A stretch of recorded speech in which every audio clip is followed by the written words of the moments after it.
Oui, on m'entend. Voilà, je me présente. Nathalie Lepez, je suis archiviste municipale à Gien dans le Loiret, 15 000 habitants, et je suis aussi présidente du Réseau national d'action des archivistes, RN2A, dont certains ont entendu parler. Moi, je voulais parler un petit peu d'intercommunalité et de réforme. Alors, c'est vrai qu'à l'heure actuelle, et vous l'avez tous repris, on a beaucoup de réformes administratives, territoriales.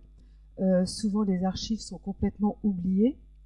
On n'a aucune anticipation, donc une vraie réflexion à ce niveau-là serait nécessaire. Voilà. Et moi, la question que je me posais, c'est pourquoi ne pas s'appuyer sur les intercommunalités. À l'heure actuelle, on voit bien que depuis la présidence Chirac, on essaie de renforcer par tous les moyens les intercommunalités, même si c'est vrai que les communes ne le souhaitent pas systématiquement, mais ça a commencé quand même sous la présidence de M. Chirac. Et est-ce qu'à un moment donné, on ne pourrait pas... Alors, on le voit si je fais le rapport, enfin si on fait la comparaison avec le rapport Orsena et les rapports de l'ABF qui viennent tomber sur les bibliothèques, où il propose aussi de renforcer les bibliothèques intercommunales par des incitations. Je me dis, est-ce que c'est pas pour le maillage des archives, des services d'archives en France, parce qu'on est tous d'accord, une commune, un service d'archives, c'est impossible au vu de la grandeur des communes, mais il me semble qu'une interco, c'est minimum 15 000 habitants, donc ce qui veut dire qu'on pourrait avoir un service d'archives. Est-ce que ce ne serait pas l'idéal aussi pour l'État d'inciter ces intercos à créer un service d'archives? Par contre, je ne parle pas d'un service unique et d'un modèle unique, mais on pourrait avoir des modèles complètement différents selon les intercos, selon les envies politiques, parce que malheureusement, c'est aussi ça les intercos, et d'inciter à avoir un maillage, ce qui permettrait que tous les départements aient au moins plusieurs services, parce que Madame Vernius l'a bien dit, mais il y a des départements, moi je peux vous en citer un, le Loir-et-Cher, c'est un département, un service d'archives communal et intercommunal qui est Blois et le reste, il n'y a rien. Donc il y en a beaucoup comme ça. Est-ce que l'interco ne serait pas une possibilité et on pourrait avoir un cadre complètement différent et en particulier, il me semble que le gouvernement est dans la partie, alors là ça rejoint ce que Christine Martinez disait sur le cadre noénique et l'expérimentation, il me semble là qu'on nous parle d'expérimentation possible dans divers secteurs. Est-ce qu'on ne peut pas nous aussi s'approprier cette possibilité d'expérimentation pour le faire en archive, hein, parce qu'il me semble que on va modifier la Constitution par rapport à cette expérimentation possible. Est-ce que dans le milieu des archives, ce ne serait pas quelque chose à faire et tout? Et alors à ce moment-là, ben, on est sur l'interco ou alors sur un bassin de vie comme font les bibliothèques, c'est-à-dire qu'elles vont s'appuyer sur un bassin de vie et c'est l'usager qui est au cœur des préoccupations des bibliothèques. Et c'est vrai que là, je rejoins tout à fait Christine Martinez, c'est l'usager qui doit être au cœur de nos préoccupations aussi.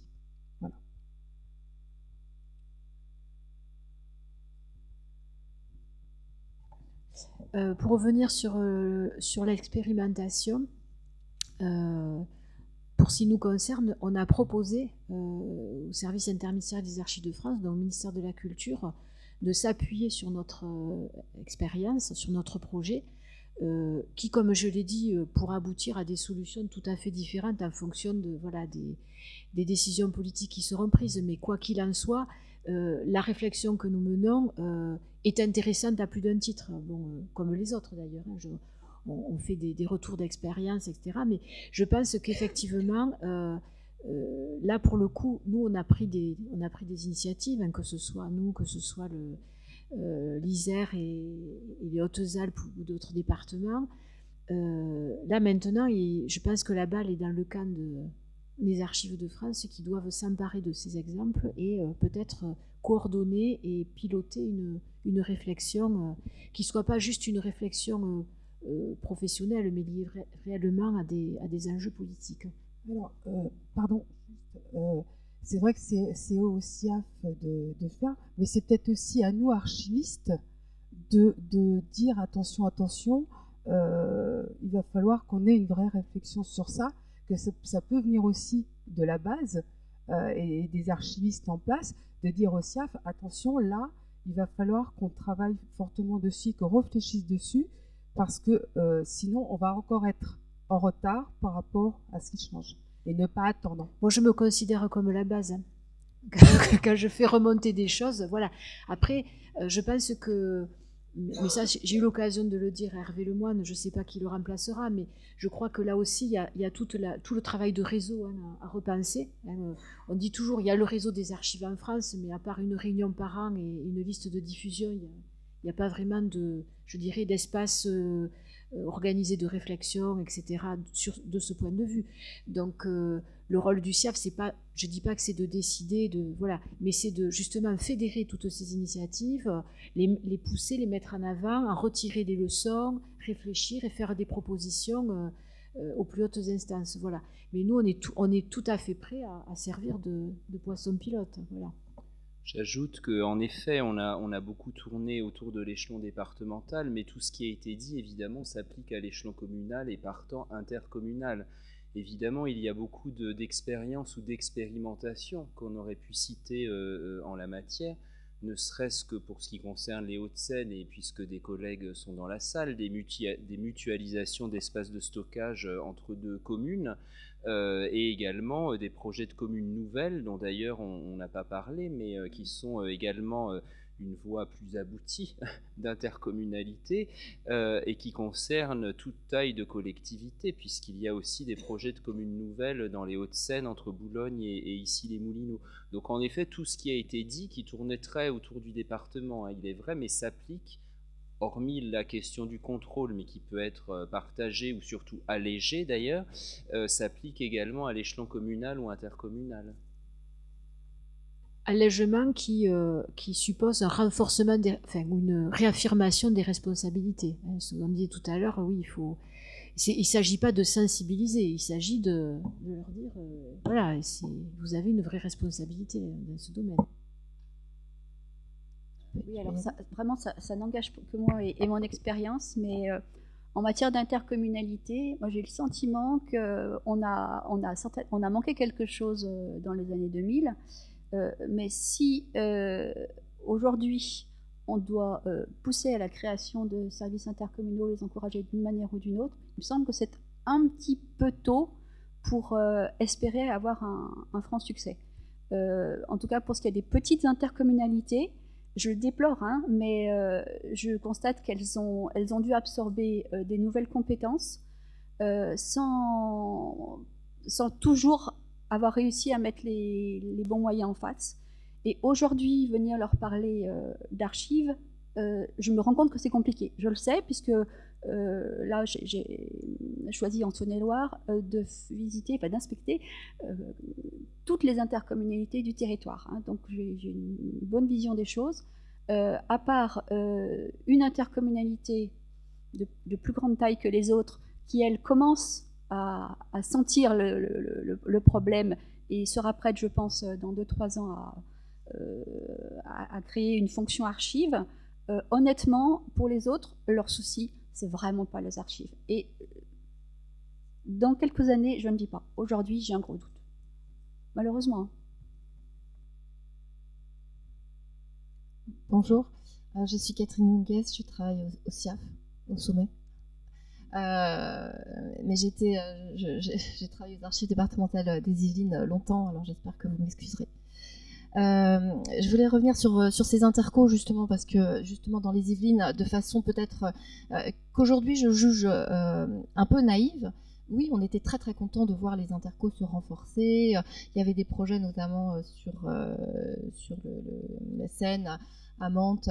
Il y avait un projet de mutualisation entre la ville-centre et l'interco. Enfin bon, il y avait des choses qui s'esquissaient, mais tout ça c'est très fragile. Je rejoins tout à fait Isabelle. Elles sont en ce moment elles ont besoin de maîtriser en fait les compétences, et à la fois les changements de périmètre. En tout cas, dans les Yvelines, c'était ce qui venait de se passer. Donc, on sentait vraiment que c'était plus le bon moment. En fait, on a peut-être raté une fenêtre. Parce que ce sur quoi je voulais insister, c'était cette vision où il y a les archivistes à la base qui doivent faire des propositions, le CIAF en haut qui devrait et qui devrait faire des choses. Je reviens à ce que disait Christine tout à l'heure et à laquelle j'adhère totalement. C'est un problème d'abord de collectivité locale et de politique locale. Alors, on peut, nous, les archivistes, quand on travaille dans une collectivité locale ou pas d'ailleurs, quand on exerce le CST, on peut essayer de faire passer des idées, les défendre, les structurer, accompagner à l'émergence de projets, etc. Mais c'est d'abord politique. Et idem pour le CIAF. Si le CIAF doit faire quelque chose aujourd'hui, excuse-moi, je parle en mon nom, hein, s'il doit faire quelque chose aujourd'hui, c'est bien se situer sur le terrain des politiques publiques. Et il doit agir comme un ministère agit auprès des collectivités locales. Voilà, je pense que c'est comme ça qu'il faudrait positionner les choses. Ce qui m'épate, c'est que il y a quand même beaucoup de possibilités et qu'aujourd'hui, sans doute, on n'en est plus à dire bon bah tiens, ça serait bien, mettons dans la loi, là on va réviser le CDP, mettons dans la loi que les intercos ont une obligation à, voilà, moi j'en ai rêvé à un moment donné, je suis pas sûre que ce soit la bonne solution non plus.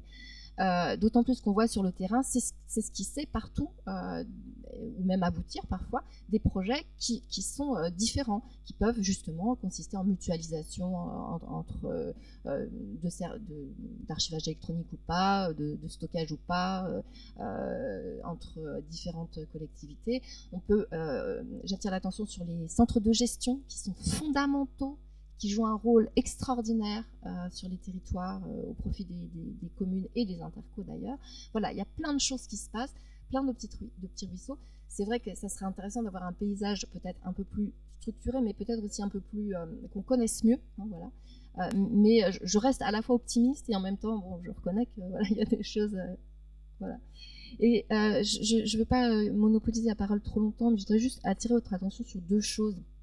Je trouve que dans le débat, vous avez eu beaucoup de mal, et on a beaucoup de mal, parce que c'est une façon de penser, de détacher le territoire et la collectivité qui l'anime. À chaque fois que vous avez parlé de territoire, vous ne parliez pas de territoire, vous parliez de à quoi on rattache le service d'archives, à la région, au département. Bon, maintenant, là, on est en train de parler du rôle des intercos.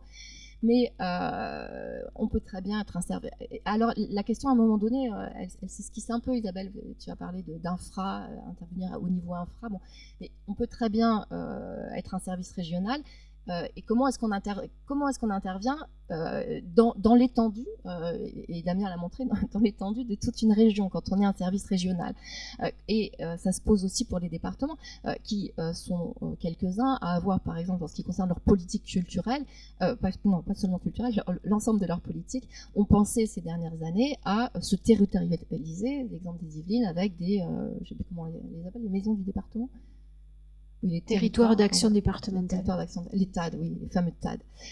Le territoire d'action départementale. Donc, il y a le territoire pour l'usager, c'est pas forcément la collectivité locale, et c'est là où il y a aussi quelque chose à penser, je pense, et notamment dans la mutualisation et dans le partage d'expériences et de compétences.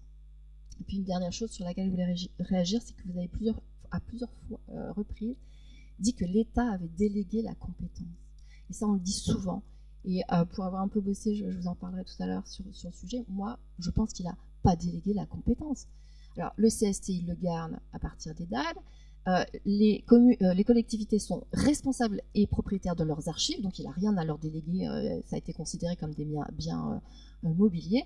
Et il a balancé ses archives des services déconcentrés aux archives départementales. J'appelle pas ça déléguer une compétence, personnellement, mais c'est une façon de voir aussi. Voilà. On est bien d'accord sur ce point, c'est pour ça que j'ai souligné le fait que c'était raté. Parce qu'à un moment donné, on peut pas confier, alors je ne vais pas employer le terme délégué, mais confier la compétence à un département tout en l'empêchant de l'exercer comme il a envie de l'exercer. C'est quand même, voilà. Donc à un moment donné, là, il y a une contradiction qui fait qu'il faudrait peut-être que l'État se pose la question. Mais je le fais pas parce que j'ai de la conscience professionnelle, mais j'aurais pu suivre les préconisations de mon DGS et mettre les archives de l'État sur le trottoir, et on voit comment l'État réagit après tout. Hein. Alors, c'est pas forcément ce que je voulais dire. Oui, j'entends bien. Moi-même, Christine, je voulais juste apporter parce que j'ai conclu sur une façon un peu sèche, et ça s'explique, enfin, et tout ça s'explique bien. Il y a des raisons, etc. Mais on a parlé d'archives, et je pense que c'est pas vraiment, ça n'a pas été pensé en termes de compétences, en termes de transfert de compétences. On a transféré des fonds, enfin, on les a pas transférés, on a transféré la responsabilité de fonds d'archives, et on reviendra, enfin, on pourrait revenir, je pense que c'était le 3e axe de votre table ronde, donc vous n'aurez pas le temps de creuser, mais c'est le fameux principe de territorialité, en tout cas comme vous l'entendez, qui pourrait expliquer cela et qui le légitime et qui le justifie. Il y a donc de très bonnes raisons à ça. Je pense que c'est bien pour ça d'ailleurs que j'avais eu du mal à essayer de retracer les raisons pour lesquelles l'État avait, qui sont des raisons inavouables. Enfin, pour certaines, c'est-à-dire, voilà, c'est le département qui paye.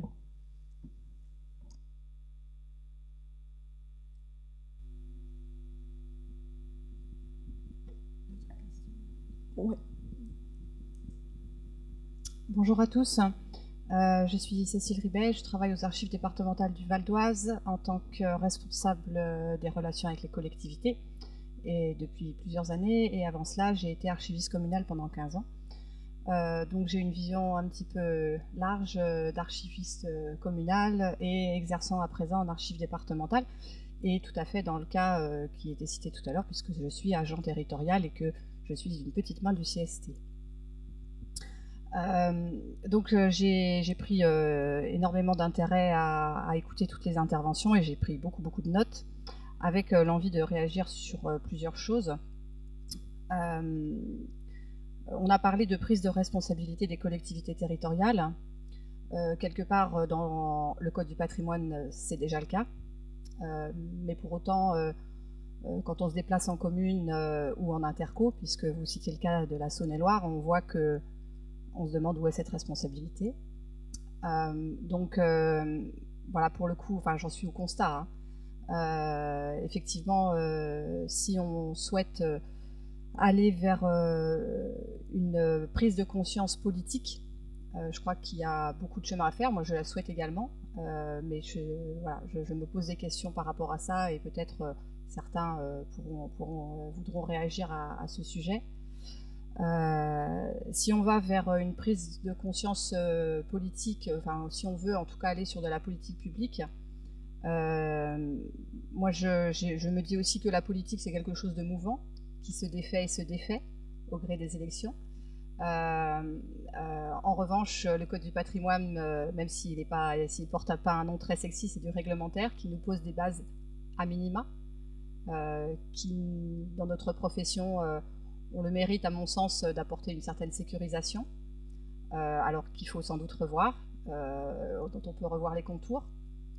Mais je pense qu'il faut, enfin, en tout cas, je pense que personne n'opposera les deux. Moi, ce que je constate sur le terrain, c'est que les collectivités, si effectivement elles peinent à se dessaisir de leur patrimoine, quand bien même il est sous quelques couches de poussière au fond d'une cave ou tout en haut d'un grenier, sont énormément en demande d'ingénierie. C'est-à-dire qu'ils ne savent pas comment faire. Ils n'ont pas d'archivistes sur le terrain, ils sont en demande d'ingénierie. Donc comment répondre à cela? On est sur ce principe qui oppose comment se faire compléter finalement responsabilité et subsidiarité. Voilà, on ne peut pas faire à la place d'eux. Comment ne pas faire à la place d'eux tout en accompagnant alors qu'on est dans un contexte de moyens restreints? C'est un petit peu la quadrature du cercle, à mon sens.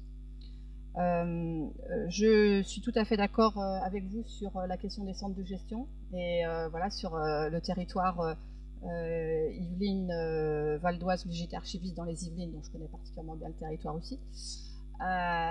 Sur le territoire Val d'Oise, Yvelines, Essonne, on a la chance d'avoir un centre de gestion qui est extrêmement actif et pour le moins très précieux.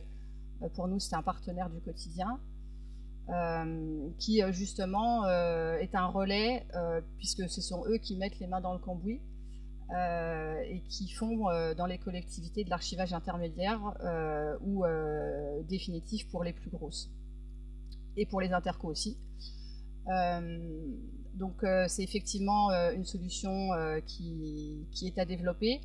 Ce que je signale, moi, aux collectivités un peu importantes qui font appel au CIG, c'est que d'avoir un prestataire de confiance, c'est une excellente chose, mais pour autant, dans la gestion de leur information au quotidien, et ça devient important avec la production numérique, avoir un gestionnaire de l'information sous la main tous les jours, c'est quand même un plus. Voilà. Donc il y a aussi cette limite à l'intervention d'un prestataire, quand bien même c'est un excellent partenaire et pas seulement prestataire. Je voulais aussi réagir sur la délégation de compétences sur les intercos. Et je rejoins tout à fait Isabelle Vernus sur la question de faire mûrir cette compétence au niveau des intercos, qui sont pour le moment, en tout cas moi je le vois sur le territoire, et je connais aussi un petit peu la situation dans les Yvelines, jeunes, et qui ont 1000 autres chats à fouetter que de s'occuper de la compétence archive, quand bien même j'en fais la promotion depuis au moins 6 ou 7 ans que je suis en poste aux archives départementales du Val d'Oise. Donc c'est effectivement très très long à mûrir. Comment accompagner ce mouvement? Moi j'ai tendance à dire qu'effectivement pour parler le même langage que les élus ou les directeurs généraux, je leur explique que c'est une fonction technique et qu'ils ont bien mutualisé la voirie, l'assainissement et d'autres fonctions techniques, et que nous sommes des techniciens. Alors évidemment c'est pour parler dans un sens, hein, je simplifie les choses pour me faire comprendre, mais je pense que ça peut au moins marcher. Donc moi je l'appelle de mes voeux aussi, cette montée en puissance des intercos. Là aussi le CIG, d'où le centre de gestion, est un partenaire précieux sur cet aspect-là. Mais effectivement pour le moment c'est pas encore mûr.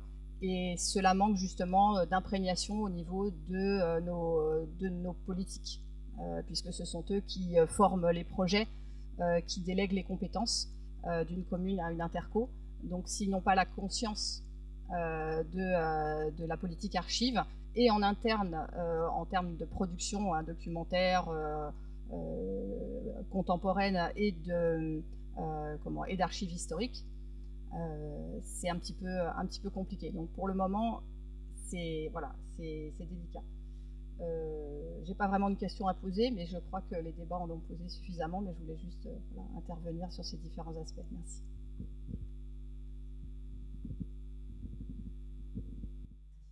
Non, en vous écoutant, Cécile, je me disais que autant c'est vrai vis-à-vis des DGS, des intercommunalités, c'est bien de tenir le discours que vous avez. Autant peut-être vis-à-vis des présidents, des politiques, j'ai jamais essayé, mais peut-être que je vais m'y mettre, on pourrait leur faire comprendre que les archives finalement peuvent permettre à leur territoire de faire sens. Ce qui n'est absolument pas le cas actuellement. Les territoires des intercos, ça a été une affaire en multiples épisodes, et pour l'instant les territoires des intercos, ou rarement, font sens, me semble-t-il. Donc pourquoi pas arriver avec l'argument archives, mémoire, enfin bon. Pardon, excusez-moi, je reprends la parole par rapport à ce que vous venez de dire. Je suis d'accord, mais les DGS, les premiers aussi, savent aussi qu'ils ont des fonctions, enfin ils ont des services maintenant mutualisés, ils ont des soucis au niveau des documents, et des fois leur parler aussi, enfin moi c'est le cas de la mienne, c'est elle qui pousse à ce qu'on crée vraiment un service intercommunal.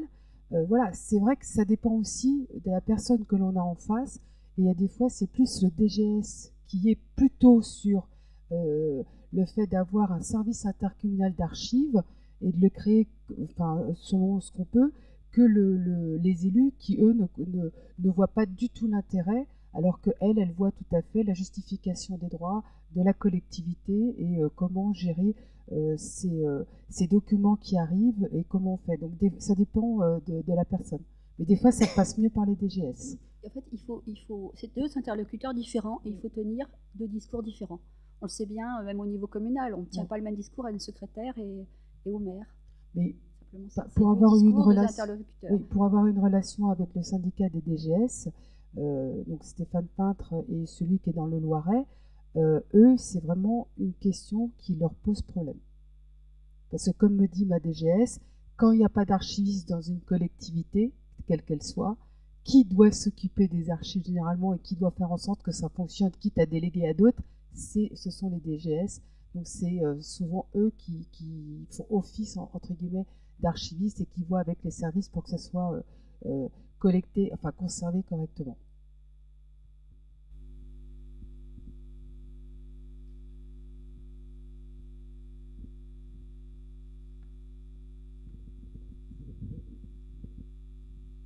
Bonjour, donc moi je suis étudiante en archivistique, donc je suis déjà désolée pour ma question, qui va sans doute être très naïve parce qu'elle n'a pas toutes les expériences derrière et tout ça, mais j'aurais bien aimé que chacun des intervenants peut-être nous dise un petit peu, enfin c'est de la curiosité, hein, jusqu'où irait une réflexion aboutie quant à la délégation de compétences dont vous disiez que c'était inachevé finalement. Comment on pourrait achever ça? Et j'imagine que vous avez déjà pensé aux écueils que ça peut impliquer, à savoir notamment plus on va vers l'autonomie, plus on va vers une hétérogénéité des situations, et comment on arrive à y voir clair, et comment on est susceptible de réussir à coordonner encore un réseau avec les moyens qu'a le SIAF aujourd'hui, qui n'ont pas...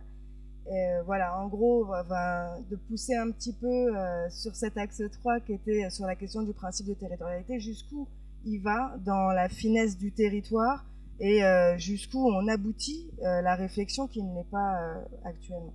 Je ne sais pas si c'est très clair comme ça va.